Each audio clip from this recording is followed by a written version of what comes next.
नमस्कार आपण माने देखिबार आरंभ कर देचंती लक्स न्यूज रो यूट्यूब आ फेसबुक पेज मु होची संतोष पटनायक मो सहित कैमरा सहयोग करचंती प्रमोद कुमार विषय आज आमे आसी पहुंचीचु गजपति जिला रायगढ़ ब्लॉक अंतर्गत मुरई साई रो एक नुआ जगह को एवं से जगार विशेषत्व देखैबी आपण को किंतु से जगार ना से स्पॉट को जाई आपण मान को कहबी तेबे वीडियोटी को पूरा देखिबे किंतु वर्तमान टिके आमे वर्णना करदेबा केमिति कोन रहितला हम यात्रा आमे पालाखिंडरू बाहर थिलु ता परवर्ती स्थिति रे जदि कहबा मंडल साई रे पहुंचबा परे मुरई साई रे पहुंचिथिलु तेबे एठारे मध्य उन्नति हेई नै जोति पई अनेक लोकल लोकंकर साहाय्य नै आमे पहुंचिचु अनेक कष्ट सह्य करियो पड़ुची किंतु निश्चित भाव कहबी सुंदर तृप्तिर अवसाद नहीं जेते देखुले नुआ दिशुथाई तथापि मु बहु वर्ष पूर्वे एक गणमाध्यम काम करुली से समय आसती सेतबेले जो स्थिति रही से स्थिति समाज स्थिति ही मते जना पड़ा कारण मु वर्तमान स्टार्टिंग रु जेतेबेले रेकर्डिंग आरंभ करुच्ची से 7-8-10 वर्ष तले जो कष्ट मुझे पहुंची वर्तमान मध्य से ही कष्ट ही वर्तमान सुधा पहुंची तो आग आग को जीवा देखिबा कौन रही दृश्य केउ जगह होची से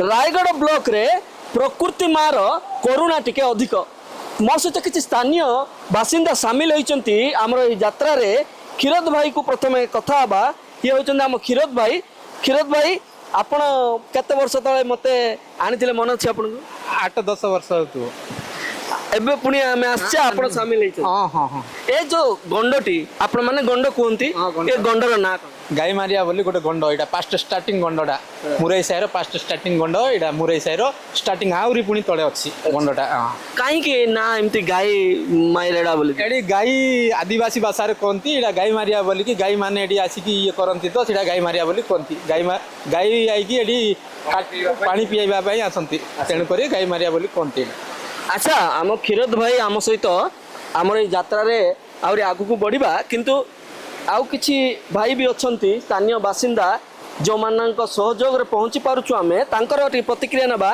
कारण बोध हुए आपण प्रथम थर आसन आज्ञा मो निज गाँ मुरई साई हेले मुरई साई निकट रे जो स्थानटी थिले मध्य मु जेहेतु एटा दुर्गम अंचल हेतिबारु मु केबे आसी नाही जेहेतु आपण मानकर साहाय्य सहयोग रे आपण मानकर जोगाजोग रे मु आपण मानकर रास्ता देखा पई बाध्य हेली एवं एठी एटा देखिबार सुजोग भी मते मिलिला आपण शुभ नाटा सुशांत कुमार गमांग सुशांत भाई मु गोटे प्रश्न करबी आपण को ऑनेस्टली जवाब देबे हला आमे जति दूर भी आसिले केते कष्ट लागि बहुत कष्टदायक माने आम लोकल लोक हुए तो सुविधाजनक सबुदिनिया रास्ता बोली किंतु जी जदि बाहर आसो बहुत कष्टदायक कथा एटा निश्चय क्षीरोद भाई जहाँ पूर्व वर्तमान मध्य ताहा सतना नहीं आमे पूर्व आसे तो जहाँ पूर्वे थिला स्थिति एबे मध्य से अवस्था एका एबे ए पर्यंत से अवस्था आ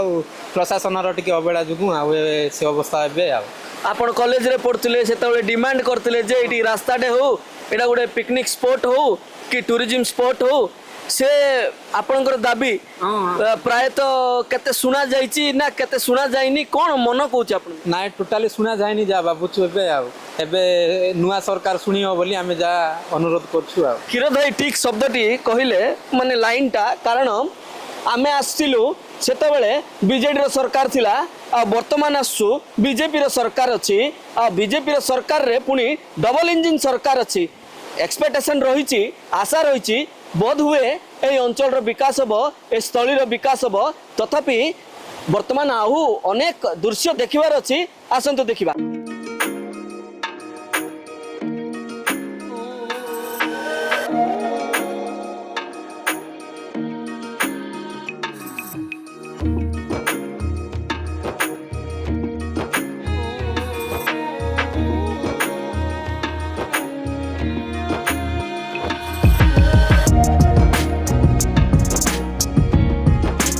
निश्चय भावे टिके विपदपूर्ण किंतु जदि कहबी एते सुंदर जगह देखंतु कैमेरा रे आमे जेते भी चित्र कैद करचु मु भाबुची ताहा बोध हुए केउटी ना केउटी को दृश्य को आमे मिस कर जाउचु कारण चतुर्दिगरे खाली सुंदरता ही सुंदर आउ औषधीय वृक्ष सांग को जदि कहबी एते शीतल पवन कहबाकू न सरे जमिति मते लागुची मु समुद्र कूल बसी एवं लहड़ा मारी चली लहड़ार पवन रे मु टिके सुस्थ अनुभव करुच्ची सेहीपरि ठीक किंतु यही जो पवन सुंदर पवन ता सांग को औषधीय वृक्ष सूर्य किरण ठंडा ठंडा गरम गरम कि सुंदर अनुभूति निश्चय भाव जदि कहबी ताले ए स्थान को आसवा निहाती जरूरी आउ देखंतु झर गुड़िक एपरी अनेक झर रही आमे जमती कि साधारणतः जानिचे गंडाहाती गुदगुदा तापर जदि कहबा आमर खसड़ा जलप्रपात मांकड़डिया जलप्रपात किंतु एठारे आपण जलप्रपात अनेक जलप्रपात पाइबे मु कहीं नाटा रिवील करूना मु आपण को शेष स्पॉट जोटी देखी से नाटा रिवील करी सेतबेला पर्यंत ना को मु गुप्त रखिली एवं सही स्थली को पहुँचवा पर्यंत मु आपण को प्रत्येक सुंदर सुंदर दृश्य मु देखी आउ गोटे मोर अनुरोध भूल रे मध्य स्थानीय अंचलवासी साहाय्य नथिले एटी को आसीबे नाही जेमती कि साधारणतः मु सबु खबर रे आपण मानकु केवल सुंदर जगह देखाए एवं तार सुंदरता तार डेवलपमेंट पाई कुए ता सहित जनसचेतना पाई मध्य यह कही आसुची दया करी स्थानीय अंचलवासी सहयोग किंबा सरकार प्रशासन एटारे उन्नति जदि न करती भूल रे मध्य आसीबा पाई चेष्टा करंतु नहीं विपद को निज आड़ को टाणु नहीं आमे अनेक स्थानीय अंचलवासी मो कैमेरा सहयोग प्रमोद को अनुरोध करी देखेबे देखंतु अनेक स्थानीय बासिंदा सहयोग आमे एठी पहुँचीचु एमिति नुह आमे सीधा सड़क पहुँची जाइचु तो निहाती भावे आउरी आगु को जिबा सुंदर सुंदर दृश्य देखिबा।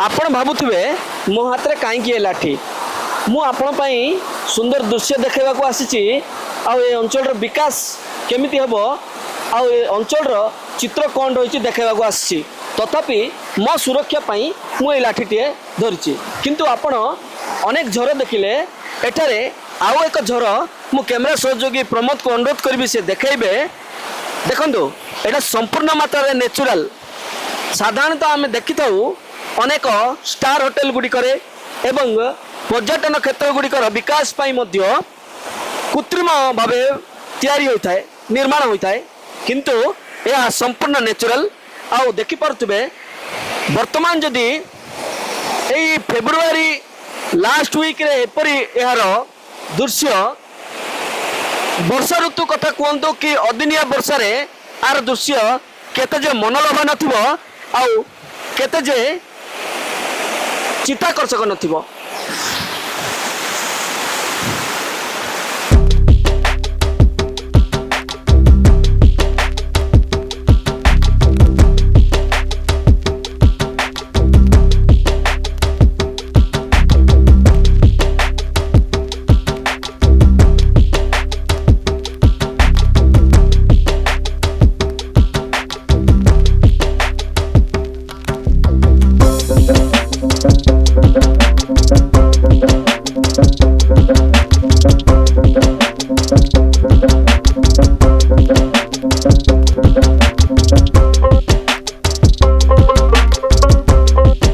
देखिपे माने समस्त सहयोग आम पहुँचीचु आदि कहि मु सबुठारु गोटे कष्टकर चित्र कहवा आम सहित आईनजीवी प्रशांत कुमार प्रधान प्राय सी वर्तमान सुधा कहवा 2-3 किलोमीटर चली सारे आम सहित पत्थर ପାହାଡ଼ ଝରଣା ଖସୁଥିବା ଝର ଏ ସବୁ ବିପଦକୁ ସାମ୍ନା କରି ଆସି ପହଞ୍ଚିଛୁ ଆମେ ତାଙ୍କର ଟିକେ ପ୍ରତିକ୍ରିୟା ନେଇଯିବା।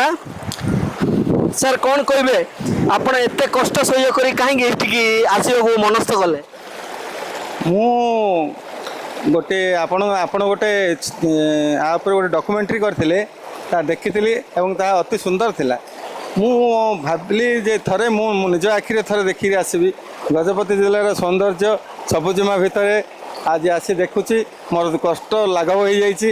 ମୁଁ ଯେ ଏଇ ସୁନ୍ଦର ଦୃଶ୍ୟ ଗୁଡ଼ିକ ମୋ ଜୀବନରେ ଦେଖିପାରିବି କି ନାହିଁ ଆଉ ଦ୍ୱିତୀୟ ଥର ଡାଉଟ୍। ଅନ୍ୟମାନଙ୍କୁ କ'ଣ ଆପଣଙ୍କର ରିକ୍ୱେଷ୍ଟ ରହିବ? ଲାଇଫ୍ରେ ଥରେ ଦେଖିବା କଥା, ଲାଇଫ୍ରେ ଥରେ ଦେଖିବା କଥା ଏବଂ ସରକାର ଏଇ ପ୍ରାକୃତିକ ଯେଉଁ ଝରଣାଟା ସୃଷ୍ଟି ହେଇଛି ଆଉ ଏହାର ଉପଭୋଗ କରିବା ପାଇଁ ତାର ବ୍ୟବସ୍ଥା କଲେ ବହୁତ ଭଲ ହେବ, ଉଚ୍ଚକୋଟୀର ହେବ। ଗଣ୍ଡାହାତୀ ଏବଂ ଗୁଦଗୁଦାଠୁ ମଧ୍ୟ ଏଇଟା ବହୁତ ସୁନ୍ଦର ଅଛି। ଆଜି ମୁଁ ଆପଣଙ୍କ ପାଖକୁ ଆଉ ଥରେ ଫେରିବି। ଏଠାରେ ଆଉ ଗୋଟେ ସ୍ଥାନୀୟ ଭାଇ ଅଛନ୍ତି, କଥା ହେବା, କାରଣ ସମସ୍ତେ ଆମ ସହିତ ସାମିଲ ହୋଇଛନ୍ତି, ସମସ୍ତଙ୍କୁ ଆମେ ଏଇ ଖବରରେ ସାମିଲ କରିବା। ଆପଣଙ୍କର ଗୁଡ୍ ନେମ୍? ଭୀମସେନ ଗମାଙ୍ଗ। ଆଚ୍ଛା ଭୀମସେନ ବାବୁ, କେତେ କଷ୍ଟ ହେଇଛି, ଆପଣ କେତେଥର ଏଠିକି ଆସିଛନ୍ତି? ପ୍ରାୟ ପାଖାପାଖି ଆମର ଗାଁଟା ତ ପାଖ ରହୁଛି। ଆମ ଗାଁଟା ହେଲା ମୁରେଇ ସାହି, କିନ୍ତୁ ଏଇ ଜାଗାଟା ଯେଉଁଠି ପହଞ୍ଚୁ ବର୍ତ୍ତମାନ ଏଇଟା ଡୋଙ୍ଗାଲୁ ବୋଲି କହନ୍ତି। ଏଇ ଜାଗାଟା ହେଲା ସେ ଡଙ୍ଗା ପରି ତିଆରି ହେଇଥିବା ହେତୁ ଏଇଟା ଡୋଙ୍ଗାଲୁଙ୍ଗ ବୋଲି କହନ୍ତି। ଏଇଠି ପ୍ରାୟ 9-10 ଥର ହେଇଥିବ ମୁଁ ଆସିଲିଣି। ବହୁତ ସୁନ୍ଦର ଜାଗାଟା, ଗଣ୍ଡାତି ଠାରୁ ଆଉ ବହୁତ ଭଲ ଜାଗାଟା ଏଇଠି। କିଛିଟା ଆମେ ରାସ୍ତାର ମରାମତି ପାଇଁ ବୋଲି ପ୍ରଶାସନ ଟିକେ ଚାହିଁଥିଲେ ଆମେ ଟିକେ ଉପକୃତ ହେଇଥାନ୍ତୁ, ଏତିକି ମୁଁ କହୁଛି। ଆଚ୍ଛା, ଯେମିତି ସେ ସୂଚନା ଦେଉଥିଲେ ଏହା ନୌକା ଭଳି ଏଇ ଗଣ୍ଡଟି ରହିଥିବାରୁ ଏହାକୁ ସେମାନେ ଡୁଙ୍ଗାନୁଙ୍ଗ ବୋଲି କୁହନ୍ତି। ଆଚ୍ଛା ପ୍ରଧାନ ବାବୁ, ମୁଁ ଅନେକ ସମୟରେ ଦେଖୁଛି ଆମର ଉନ୍ନତି ବିକାଶ କହିଲେ ଷ୍ଟୁଡ଼ିଓରୁ ବହୁତ ବଡ଼ ବଡ଼ କଥା ଶୁଣିବାକୁ ମିଳେ, ଆଉ ଗଣମାଧ୍ୟମରେ ମଧ୍ୟ ବହୁତ ବଡ଼ ବଡ଼ ଲୋକ ଆସନ୍ତି, ସୁନ୍ଦର ଭାବେ ଶୀତତାପ ନିୟନ୍ତ୍ରିତ କୋଠରୀରେ ବସି ନିଜ ନିଜ ଭାଷଣ ଦିଅନ୍ତି, କିନ୍ତୁ ଗ୍ରାଉଣ୍ଡ ଜିରୋରେ ସିଚୁଏସନ୍ କ'ଣ ଦେଖୁଛନ୍ତି? ମୁଁ ଦେଖୁଛି ଗ୍ରାଉଣ୍ଡ ଜିରୋରେ ଗଜପତି ଜିଲ୍ଲାରେ ଯେତିକି ଦର୍ଶନୀୟ ସ୍ଥାନ ଅଛି, ଯେଉଁ ଜଳପ୍ରପାତ ମାନ ଅଛି, ସେଇ ଜଳପ୍ରପାତ ମାନ ଏପରି ଲୁକାୟିତ ଭାବରେ ଅଛି। এই লুকায়িত জলপ্রপাতକୁ ଯଦି ସରକାର ଧ୍ୟାନ ଦେଇକି ଯଦି ଲୋକଙ୍କ ପାଇଁ ଆକୃଷ୍ଟ କରିବେ, ତାହେଲେ ଗଜପତି ଜିଲ୍ଲା ଅନ୍ୟ ଜିଲ୍ଲାମାନଙ୍କ ଅପେକ୍ଷା ଲୋକମାନଙ୍କୁ ମାନେ ଯେଉଁ ପର୍ଯ୍ୟଟକମାନଙ୍କୁ ଆକୃଷ୍ଟ କରିବ। ନିଶ୍ଚୟ ଭାବେ, ଯେମିତିକି ପ୍ରଧାନ ବାବୁ କହୁଥିଲେ, ପ୍ରଚାର ପ୍ରସାର ଆଉ ଭିତ୍ତିଭୂମିର ବିକାଶ ଏତକ ଯଦି କରିଦିଅନ୍ତି ସରକାର, ଆଉ ଏଥିପାଇଁ ଚେଷ୍ଟା କରନ୍ତି ପ୍ରଶାସନିକ ଅଧିକାରୀ, ନିର୍ବାଚିତ ପ୍ରତିନିଧି, ମୁଁ ସତ କହୁଛି, ମୁଁ ଯେଉଁ ଅଞ୍ଚଳକୁ ଆସିଛି, ଯେଉଁ ଝରଗୁଡ଼ିକୁ ଆପଣଙ୍କୁ ଦେଖାଇଲି, ଗୋଟିଏ ଦିନ ଲାଗିବ ଆପଣଙ୍କୁ ସେଇ ସବୁ ଦେଖିବା ପାଇଁ। ଆମେ ଭୋରରୁ ବାହାରିଛୁ, ଆହୁରି ଯେଉଁ ଶେଷ ସ୍ଥାନ ସ୍ଥଳୀ ଯେଉଁଥିପାଇଁ ମୁଁ ଆସିଛି, ଯାହା ଦେଖାଇବା ପାଇଁ ଆପଣମାନଙ୍କୁ ମୁଁ ଆସିଛି, ସେଠାରେ ପହଞ୍ଚି ପାରିନାହିଁ, ପହଞ୍ଚିବି ଏବଂ ଦେଖାଇବି। ଚାଲନ୍ତୁ ଆଗକୁ ଦେଖିବା।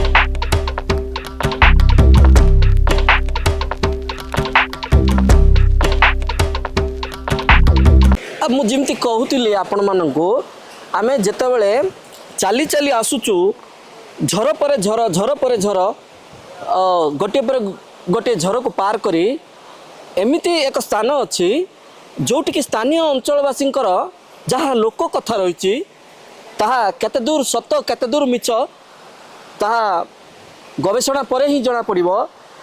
ପୂର୍ବରୁ ଯେଉଁ ମୁଁ 8-9 ବର୍ଷ ତଳେ ଆସିଥିଲି, କିନ୍ତୁ ଆଜି ଯେବେ ଆସିଛି ତାର ସ୍ଥିତିରେ ପରିବର୍ତ୍ତନ ହୋଇଛି। କ'ଣ ପରିବର୍ତ୍ତନ ହୋଇଛି? ମୁଁ ଆପଣଙ୍କୁ ଦେଖାଇବି। ଆପଣ ଦେଖିପାରୁଥିବେ ଏଠାରେ ଏମିତି ଗୋଟିଏ ସ୍ଥାନ ଅଛି ଆଉ ଏମିତି ଗୋଟିଏ ଏଇଟାକୁ ପଦାର୍ଥ କହିବା କି କ'ଣ କହିବା ମୁଁ ମୋ ପାଖରେ ଶବ୍ଦ ନାହିଁ, କିନ୍ତୁ ଏହାକୁ ସ୍ଥାନୀୟ ଅଞ୍ଚଳବାସୀ ଲୋକ କଥାରେ କୁହନ୍ତି ଏହା ହେଉଛି କୌଣସି ଏକ ବିରାଟ କାୟ ଅସୁରର ଅସ୍ଥି। ଏମିତିକି ଏଠାରେ ପୂଜାପୂଜି ମଧ୍ୟ ହୁଏ। ସାଧାରଣତଃ ଯେଉଁ ତାନ୍ତ୍ରିକମାନେ ରହିଥାନ୍ତି ସେମାନେ ପୂଜା ଅର୍ଚ୍ଚନା ବି କରନ୍ତି ଆଉ ସେମାନଙ୍କ କ'ଣ ସେ ବିଶ୍ୱାସ କି ପ୍ରକାରର ମାନସିକତା ଏହାକୁ ସେମାନେ ଖଣ୍ଡ ଖଣ୍ଡ କରି ନେଇ ବର୍ତ୍ତମାନ ଏହି ସ୍ଥିତିରେ ପହଞ୍ଚାଇ ଦେଇଛନ୍ତି। ମୁଁ ଭାବୁଛି ଯଦି ଏହାର ତୁରନ୍ତ ଗବେଷଣା ନ ହୁଏ ତାହେଲେ ଗବେଷକ ଏଠାକୁ ପହଞ୍ଚିବା ସମୟରେ ଆଉ ଏ ପଦାର୍ଥ ଦେଖିବାକୁ ମିଳିବ ନାହିଁ। ତଥାପି ଯେମିତିକି ସ୍ଥାନୀୟ ଅଞ୍ଚଳବାସୀଙ୍କର କଥା କହୁଥିଲି, ଆମେ ନିଶ୍ଚିତ ଭାବେ ତାଙ୍କ ସହିତ କଥା ହେବା, କାରଣ ମୁଁ କ୍ୟାମେରାରେ ବହୁତ କିଛି କହୁଛି ଆପଣମାନେ ଭାବୁଥିବେ କିନ୍ତୁ ଏହା ସତ। ଭାଇ କ୍ଷୀରୋଦ ଭାଇ ଯଦି କହିବା ପୂର୍ବରୁ ମଧ୍ୟ ଆମେ ଆସିଥିଲେ ଏଇ ଜାଗାକୁ, ଏ ଯେଉଁ ଆପଣ ଏ ବସ୍ତୁଟିକୁ କହୁଥିଲେ ଅସୁର ହାଡ଼, ଅସୁରର ଅସ୍ଥି, କ'ଣ ଲୋକ କଥା ରହିଛି? ହଁ ଲୋକ କଥା ରହିଛି ଏଇଟା ଅସୁରର ଅସ୍ଥି ବୋଲିକି ହାଇଟ୍ରେ ଥିଲା। ଏଗୁଡ଼ାକ ସବୁ ଭାଙ୍ଗି ଭାଙ୍ଗି ଭାଙ୍ଗି ଭାଙ୍ଗି ପୁରା କ୍ଷୟ ହେଇକି ସବୁ ଧରିକି ନେଉଛନ୍ତି ତାନ୍ତ୍ରିକ ଗୁଡ଼ାକ। ତାପରେ ଇଏ କରୁଛନ୍ତି ଆସିକି ଏଠି ସାଧକ ବୋଧେ କରୁଛନ୍ତି ଏ ଜାଗାରେ। ଏଠି ଆଇକି ପ୍ରାୟ ଲୋକ ଆସିଛନ୍ତି, ଟିକେ ଟିକେ ଟିକେ ଭାଙ୍ଗିକି ନେଇକି କ୍ଷୟ ହେଇଗଲା ଆଉ। ଏ ସାଧନା କରନ୍ତି କ'ଣ ତାନ୍ତ୍ରିକ ସାଧନା ନା ଅନ୍ୟ କିଛି ସାଧନା? ତାନ୍ତ୍ରିକ ସାଧନା ଆପଣମାନେ ଜାଣିପାରନ୍ତି ଆସୁଛନ୍ତି ସାଧନା? ଜାଣିପାରୁ କାହିଁ ବୋଲେ ପଇସା ଗୁଡ଼ାକ ସେ ଟଙ୍କାଟି 2 ଟଙ୍କା ଏମିତି ପକାନ୍ତି ସେମାନେ। ଆପଣ ଦେଖିପାରୁଥିବେ ସେଠାରେ ଗୋଟିଏ ଫଟୋ ରହିଛି। ସେ ଫଟୋକୁ ମୁଁ ଚିହ୍ନି ପାରୁନାହିଁ। ପରବର୍ତ୍ତୀ ସମୟରେ ତା ବିଷୟରେ ମୁଁ ଯେତେବେଳେ ସମ୍ପୂର୍ଣ୍ଣ ଭିଡ଼ିଓଟିକୁ ଅପଲୋଡ଼ କରିବି ମୁଁ ଚେଷ୍ଟା କରିବି ରିସର୍ଚ୍ଚ କରି କି ଫଟୋ। ଯଦି କହିବା ଏହାକୁ ଅସୁରର ଅସ୍ଥି, ଅସୁରର ହାଡ଼ କୁହନ୍ତି। ମୁଁ କ୍ୟାମେରା ସହଯୋଗୀ ପ୍ରମୋଦକୁ ଅନୁରୋଧ କରିବି ସେ କ୍ଲୋଜ୍ ସଟ୍ ଦେଖାଇବେ। ଆମେ ସାଧାରଣତଃ ଯେମିତି ଅସ୍ଥି ଗୁଡ଼ିକରେ ଦେଖୁ ଯେଉଁପରି ଛୋଟ ଛୋଟ ଛିଦ୍ର ଥାଏ ଏଥିରେ ମଧ୍ୟ ଦେଖିବାକୁ ମିଳୁଛି। ଆପଣ କ୍ଲିଅରଲି ଦେଖିପାରୁଥିବେ। ନିଶ୍ଚିତ ଭାବେ ଏହା ଏକ ବିସ୍ମୟ ଦୃଶ୍ୟ। କିନ୍ତୁ ଯେମିତି ସ୍ଥାନୀୟ ଅଞ୍ଚଳବାସୀଙ୍କର ଶୁଣିଲେ ଆମ ସହିତ ଗମାଙ୍ଗ ବାବୁ ଆସୁଛନ୍ତି, ତାଙ୍କୁ ପଚାରିବା ସାର୍ ଆପଣ ପ୍ରଥମ ଥର ପାଇଁ ଆସିଛନ୍ତି, ଆପଣ ଏଇଟା ଦେଖିଲେ ଆପଣଙ୍କୁ କ'ଣ ଏଇଟା ପଥର ଭଳିଆ ଲାଗୁଛି କ'ଣ ଲାଗୁଛି? ନାଇଁ ଏଇଟା ତ ପ୍ରକୃତରେ ପଥର ନୁହଁ କି ପଥରର ଅଲଗା ରୂପାନ୍ତରିତ ପଥର ବି ନୁହଁ। ଆମେ ଯେହେତୁ କିଛି ପାଠଶାଠ ବି ପଢ଼ିଛୁ, ମାନେ ଏ ପ୍ରକାର ଶିଳା କେଉଁଠି ଦେଖିନୁ, ଯେଉଁଟାକି ମାନେ କଂକ୍ରିଟ୍ ଠାରୁ ବି ମଜବୁତ ଦେଖିବା ପାଇଁ କଂକ୍ରିଟ୍ ପରି ଦେଖାଯାଉଛି କିନ୍ତୁ କଂକ୍ରିଟ୍ ଠାରୁ ମଜବୁତ, କିନ୍ତୁ କଂକ୍ରିଟ୍ ନୁହଁ କି ପଥର ବି ନୁହଁ। ଏଇଟା ଗୋଟେ ମାନେ ଅଲଗା ଧରଣର ମାନେ ପଦାର୍ଥ ଯେଉଁଟାକି ବିସ୍ମୟକର ଆମକୁ ଲାଗୁଛି ବର୍ତ୍ତମାନ ସୁଦ୍ଧା। ଯେମିତି ଲୋକାଲ ଲୋକ କହୁଛନ୍ତି ଅସ୍ଥି, ଅସୁରର ଅସ୍ଥି ବୋଲି, ଆପଣ କିଛି ପାଖାପାଖି ଲାଗୁଛି? କାରଣ ଆମେ ସାଧାରଣତଃ ଯେମିତି ଯେଉଁମାନେ ଆମିଷ ଖାଆନ୍ତି ସେମାନେ ବି ଅଳ୍ପ ବହୁତ ଜାଣନ୍ତି। ଯେମିତି ହାଡ଼ରେ ଯେମିତି ଛୋଟ ଛୋଟ ଛିଦ୍ର ଦେଖିବାକୁ ମିଳେ ଏଠାରେ ମଧ୍ୟ ଆପଣ ଦେଖିପାରୁଥିବେ। ହଁ ହଁ, ଆମେ ଯେମିତି ମାନେ ବିଭିନ୍ନ ପଶୁପକ୍ଷୀଙ୍କର ମାନେ ଯଦି ହାଡ଼କୁ ଆମେ ଯଦି ନିରୀକ୍ଷଣ କରିବା, ସେ ଯେତେବେଳେ ପୁରୁଣା ହେଇଯାଏ ତାର ଆକୃତି, ତାର ଯେଉଁ ପ୍ରକାର ତା ଭିତରେ ଥାଏ ସେ ସଦୃଶ ଏଇ ପଥରର ମାନେ ଆକାରଟା। ଆପଣ ଭାବୁଛନ୍ତି କି ଏହାର ଗବେଷଣା ହେବାର ଆବଶ୍ୟକ ଅଛି? ନିଶ୍ଚିତ ଭାବରେ ଯଦି ଗବେଷକମାନେ ଆସନ୍ତି ଏଟାକୁ ନେଇକି ଯଦି ଗବେଷଣା କରନ୍ତି ତ ଏଇଟା ପ୍ରକୃତର ତଥ୍ୟତା ଜଣାପଡ଼ିବ ଯେ ଏଇଟା କ'ଣ, ଘଟଣାଟା କ'ଣ, କେଉଁ ଧାତୁରେ ତିଆରି ହେଇଛି। ଦେଖନ୍ତୁ ଯେମିତିକି ହିନ୍ଦୁ ଶାସ୍ତ୍ରରେ ରହିଛି ଭଗବାନ ଅଛନ୍ତି ତାହେଲେ ଅସୁର ବି ଥିଲେ, ଅନେକ ଯୁଗ ଯାଇଛି ଏବଂ ଏହା କେଉଁ ଯୁଗର ଏହା କହିବା ମୁସ୍କିଲ। ତଥାପି ସେମାନଙ୍କର ଯାହା ବିଶ୍ୱାସ ରହିଛି, ଲୋକାଲ ଲୋକଙ୍କର ବିଶ୍ୱାସ ରହିଛି କି ଏହା ଅସୁରର ଅସ୍ଥି। ତ ଆମେ ସେ ବିଷୟରେ ହିଁ ଷ୍ଟାଣ୍ଡ କରିବୁ ଯେତେବେଳେ ପର୍ଯ୍ୟନ୍ତ ପ୍ରଶାସନ ସରକାର ଏହାର ଗବେଷଣା କରିନାହାନ୍ତି ସେତେବେଳେ ପର୍ଯ୍ୟନ୍ତ। ଆଉ କିଛି ପଦାର୍ଥର ନାମ ଦେବା କି ଏହାକୁ ପଥର କହିବା ମୁଁ ଭାବୁଛି ସମୀଚୀନ ହେବ ନାହିଁ। ତ ଆଗକୁ ମଧ୍ୟ ଯିବା, ଅନେକ କିଛି ଅଛି ଦୃଶ୍ୟ ଆମେ ଦେଖିବା।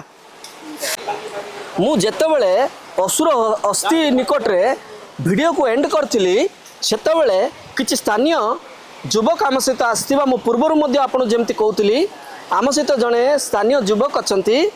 ଭାଇ ଆପଣଙ୍କର ପରିଚୟ? ଗ୍ରାମ ମୁରେଇ ସାହି, ନାମ ଜଗନ୍ନାଥ ଶବର। ଜଗନ୍ନାଥ ଭାଇ ମୋତେ କହିଛନ୍ତି ସେ ବିଷୟରେ କିଛି କାହାଣୀ ଜାଣିଛନ୍ତି ଯାହାକି ସେମାନଙ୍କ ପୂର୍ବପୁରୁଷ କହିଛନ୍ତି।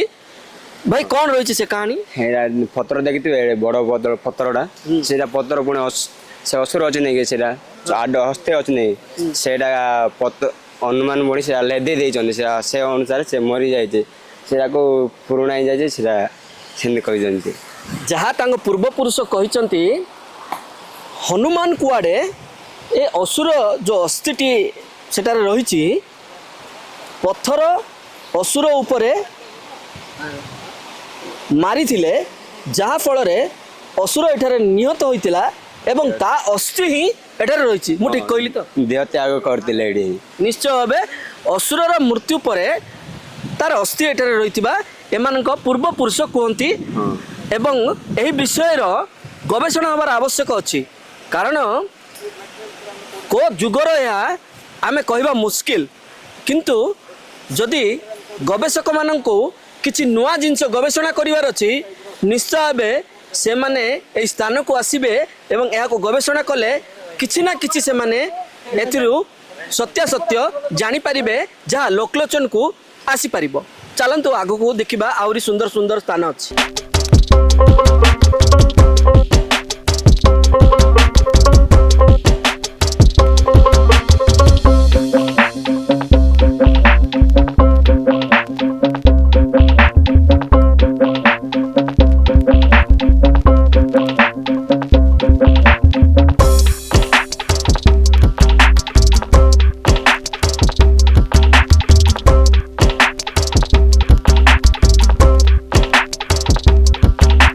ପ୍ରାୟ 3-4ଟି ଝର ପରେ ଆମେ ପହଞ୍ଚିଛୁ।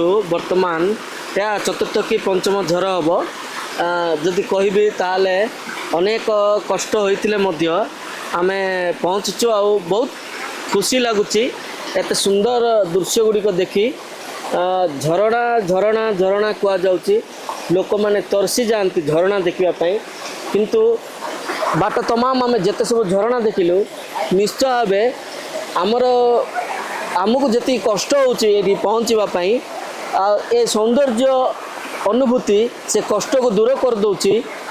ଏଇଟା କେବଳ ମୋର ଭାବନା କି ଅନ୍ୟମାନଙ୍କ ବି ଭାବନା? ପ୍ରଧାନ ବାବୁଙ୍କ ସହିତ କଥା ହେବା, କ'ଣ କହିବେ ଆପଣ? ଅନେକ କଷ୍ଟରେ ମଧ୍ୟ ଆପଣ ପହଞ୍ଚିଲେ, ଆଉ କେମିତି ଲାଗୁଛି ଆପଣଙ୍କୁ ଏଇ ଝର ନିକଟକୁ ପହଞ୍ଚିଲା ପରେ? ନିଶ୍ଚିତ ଭାବରେ ଏଇଟା ଆନନ୍ଦିତ ଲାଗୁଛି, କିନ୍ତୁ ଯେଉଁ ପ୍ରକାର କଷ୍ଟ ସେ କଷ୍ଟ ଲାଘବ ହେଇଯିବ ଏ ପ୍ରକୃତିର এই ସୌନ୍ଦର୍ଯ୍ୟକୁ ଦେଖିଲେ। ନିଶ୍ଚିତ ଭାବରେ ଆସିବାର ଯେଉଁ କଷ୍ଟଟା ଆପଣ ଭୁଲିଯିବେ।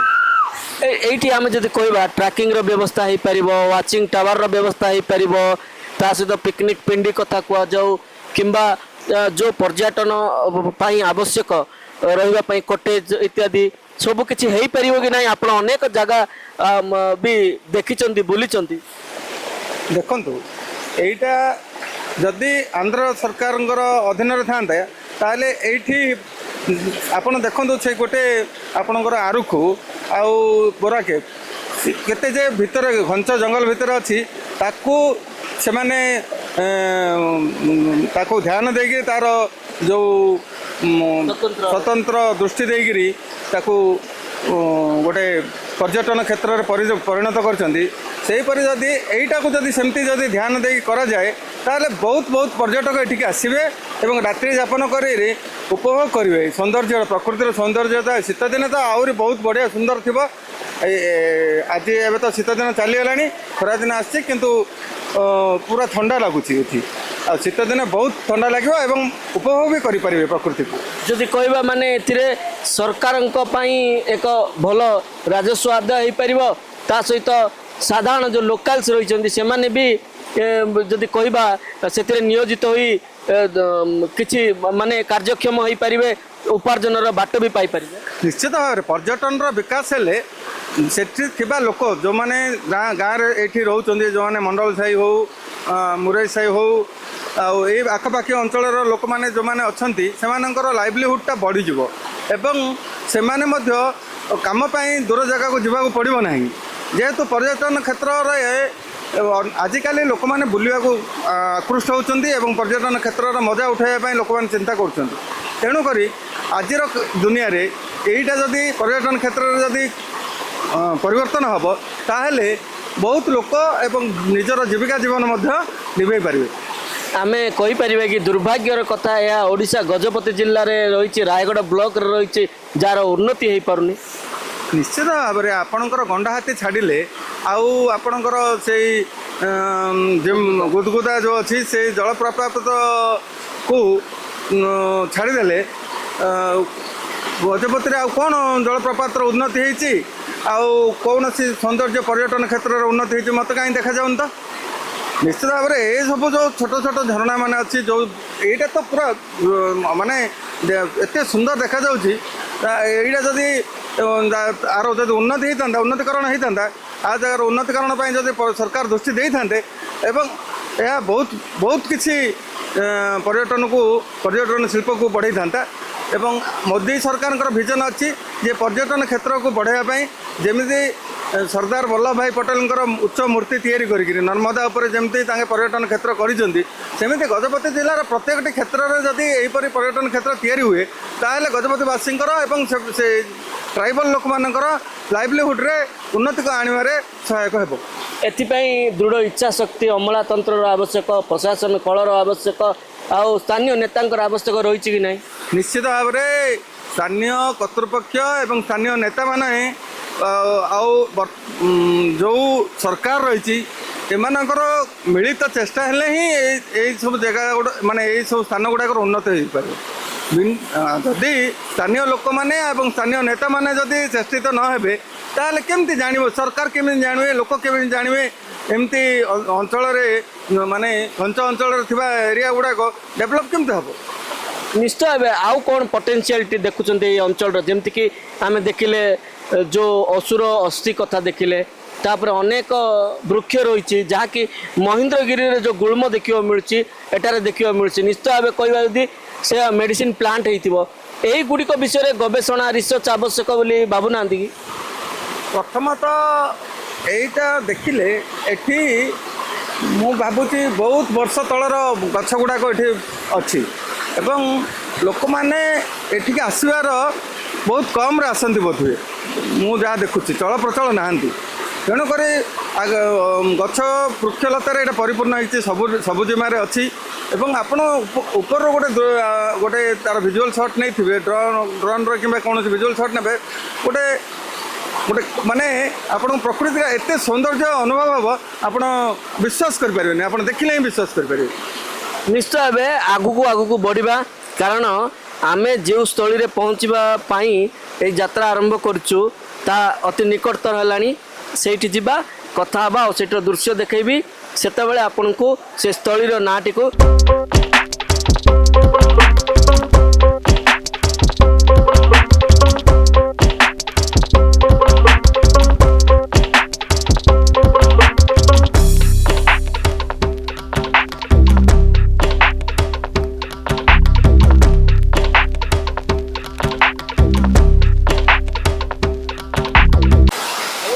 ଯେଉଁଠି ଇନ୍ଦ୍ରଧନୁ 365 ଦିନ ଝରରେ ଦେଖାଯାଏ, ଯେଉଁ ସ୍ଥଳୀରେ ଶୀତଳ ପବନ ବହେ, ଯେଉଁଠାକୁ ପହଞ୍ଚିବାକୁ ହେଲେ 7-8 ଝର ପାର କରିବାକୁ ପଡ଼େ, ସେହି ଝରଣାକୁ ମୁଁ ଆପଣମାନଙ୍କୁ ଦେଖାଇବାକୁ ଚାହୁଁଥିଲି। ଆଉ ମୋ କ୍ୟାମେରା ସହଯୋଗକୁ ଅନୁରୋଧ କରିବି ସେ ଦେଖାଇବେ। ଏ ହେଉଛି ସେଇ ଝର ଯାହାର ନାଁ ହେଉଛି ରାଇମାଇନାଡ଼ା। ରାଇମାଇନାଡ଼ା ହେଉଛି ଯେଉଁ ଆଦିବାସୀଙ୍କ ଭାଷାରେ ରାଇମାଇନାଡ଼ା, ତାହାକୁ ଓଡ଼ିଆରେ ଆମେ କହୁ ମିଶ୍ରିତ ଜଳପ୍ରପାତ। ତେବେ ଏଠାରେ 365 ଦିନ ଆପଣ ଏପରି ପାଇବେ ଇନ୍ଦ୍ରଧନୁ ଦେଖିବାକୁ। ଯେତେବେଳେ ସୂର୍ଯ୍ୟ ଉଦୟ ହୁଅନ୍ତି, ମୁଖ୍ୟ କରି ଉଦୟଠାରୁ ଅସ୍ତ ପର୍ଯ୍ୟନ୍ତ ଏହିପରି ଇନ୍ଦ୍ରଧନୁ ଦେଖିବାକୁ ମିଳେ। ଆପଣ ଦେଖିପାରୁଥିବେ ଏଇଠାରେ ବଡ଼ ବଡ଼ ପଥର ଗୁଡ଼ିକ ରହିଛି।